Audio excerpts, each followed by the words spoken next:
আসসালামু আলাইকুম সবাইকে। কেমন আছো সবাই? আশা করি সবাই ভালো আছো। তো এই ভিডিওতে নিয়ে আসলাম শিক্ষার্থীরা তোমাদের যারা ৭ম শ্রেণীতে আছো তাদের বাংলাদেশ ও বিশ্ব পরিচয় বিষয়ের ৭ম অধ্যায়ের সুপার সাজেকশন। শিক্ষার্থীরা একটা কথা মনে রাখবা, আমি যেগুলো এখানে ধরে দিব সেগুলোই তোমরা শিখে নিবা। কারণ ওগুলাই বার্ষিক পরীক্ষার মধ্যে আসবে ইনশাআল্লাহ। তাছাড়া কিন্তু এখানে সকল বিষয়ের এরকম সাজেকশন দেওয়া হবে। শিক্ষার্থীরা প্রথমেই আসতেছে তোমাদের বহু নির্বাচনী প্রশ্ন অর্থাৎ এমসিকিউ। আমি এমসিকিউতে কোনো সাজেশন দিব না।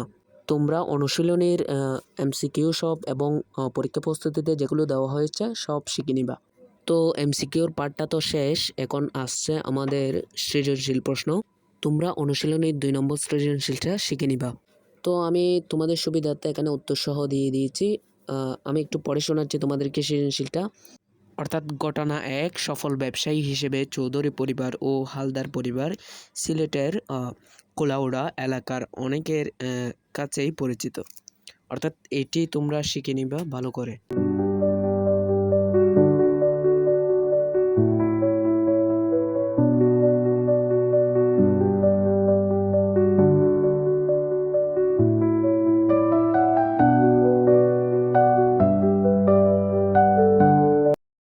তো এরপর আসছে তোমাদের সংক্ষিপ্ত প্রশ্ন।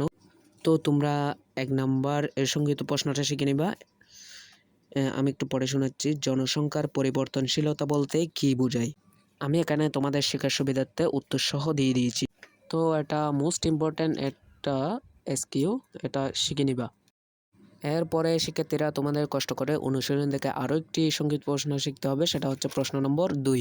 তো আমি আগেরটার মতো তোমাদের শেখার সুবিধার্থে উত্তর সহ দিয়ে দিয়েছি। আমি একটু প্রশ্নটি পড়ে শোনাচ্ছি। বাংলাদেশে শিশু মৃত্যুর যে কোনো 2টি কারণ ব্যাখ্যা করো। সেক্ষেত্রে প্রশ্নের উত্তর লিখবা হচ্ছে এখানে উত্তরে যেরকম দেখতে পাচ্ছ, অর্থাৎ 1 দিয়ে লিখবা পুষ্টিহীনতা, 2 দিয়ে পানি ডুবে মারা যাওয়া। অর্থাৎ এই 2 পয়েন্ট করে লিখবা। তাতে হবে কি শিক্ষকরা তোমাদেরকে মার্ক বেশি করে দিবেন। তো এরপরে পরীক্ষা প্রস্তুতিতে সহায়ক অতিরিক্ত প্রশ্ন উত্তরের মধ্যে সৃজনশীল প্রশ্ন হচ্ছে তোমরা শিখবা 2 নম্বর। এটা মোস্ট ইম্পর্ট্যান্ট একটা সিকিউ। তো আমি তোমাদের সুবিধার্থে একটু পড়ে শোনাচ্ছি এখানে। মাসুম শিক্ষিত যুবক, ফলে তার ধ্যান ধারণা ও চিন্তাভাবনায় আধুনিকতার প্রভাব লক্ষণীয়। তো আশা করি শিক্ষার্থীরা বুঝতে পেরেছ। এখানে আমি তোমাদের শিক্ষার সুবিধার্থে উত্তর সহ দিয়ে দিচ্ছি।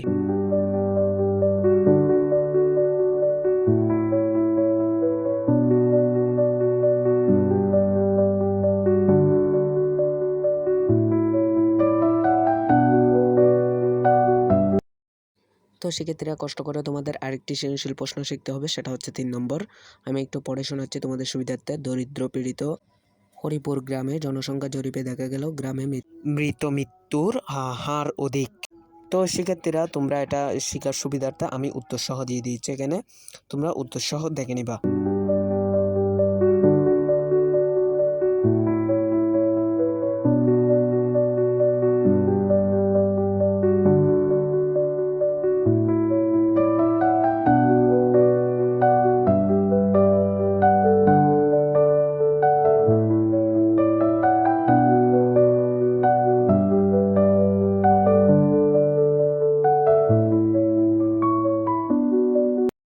তো শিক্ষার্থীরা সৃজনশীল তো গেল আমাদের। এরপর আস্তে আস্তে তোমাদের সংগীত প্রশ্ন ও উত্তর।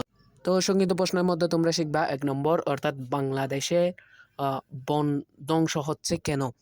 এটা তোমরা ভালো করে শিখে নিবা, এটা একটা মোস্ট ইম্পর্ট্যান্ট একটা প্রশ্ন। তো এরপরে তোমরা শিখবা 4 নম্বর প্রশ্ন, অর্থাৎ প্রশ্নটি হলো বাংলাদেশে মৃত্যুর কারণে শিশু যেসব সমস্যার সম্মুখীন হয় ব্যাখ্যা করো। তো এটি একটি মোস্ট ইম্পর্ট্যান্ট প্রশ্ন, বার্ষিক পরীক্ষায় ইনশাল্লাহ এটি চলে আসবে। তো তোমরা এটি শিখে নাও। এরপর শিক্ষার্থীরা তোমাদের শিখতে হবে 5 নম্বর প্রশ্ন, একটু কষ্ট করে তোমরা শিখে নিবা। অর্থাৎ অতিরিক্ত জনসংখ্যা কিভাবে বনজ সম্পদের উপর চাপ সৃষ্টি করে। তো এটিও একটি মোস্ট ইম্পর্ট্যান্ট প্রশ্ন। তো তোমরা এটিও শিখে নিবা, আশা করি বুঝতে পেরেছো। তো সেক্ষেত্রে আমি তোমাদেরকে বারবার একটা কথাই বলি, সেটা হচ্ছে গিয়ে আমি যেগুলো তোমাদেরকে সাজেশন আকারে দিচ্ছি সেগুলোই কিন্তু বার্ষিক পরীক্ষার মধ্যে তোমাদের থাকবে। অর্থাৎ আমি তা এখন দিচ্ছি কেন, তা আমি তোমাদেরকে আগে থেকেই দিয়ে দিচ্ছি যেন তোমরা শিখে নিতে পারো এবং ভালোভাবে প্রস্তুতি গ্রহণ করতে পারো। সো মোর ওভার আমি চাই তোমাদের রেজাল্ট যেন ভালো হয়, তোমরা যাতে বার্ষিক পরীক্ষায় ভালো রেজাল্ট করতে পারো।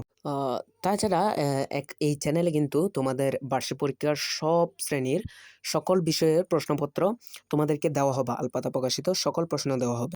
তাই সেক্ষেত্রে তোমরা সেগুলো মিস না করতে, এবং আর কোন কোন বিষয়ে সাজেকশন লাগবে বলো, আর এই প্রতিনিয়ত আমি যে সাজেকশন দিচ্ছি তোমাদেরকে এইগুলো মিস না করতে কিন্তু চ্যানেলটা সাবস্ক্রাইব করে পাশে থাকবা। আর যারা ইতিমধ্যে সাবস্ক্রাইব করছো তোমাদেরকে অসংখ্য ধন্যবাদ। তো দেখা হচ্ছে তোমাদের সাথে পরবর্তী কোনো সাজেকশন ভিডিওতে। ততদিন পর্যন্ত সবাই ভালো থাকো, সুস্থ থাকো, আল্লাহ হাফেজ, আসসালামু আলাইকুম।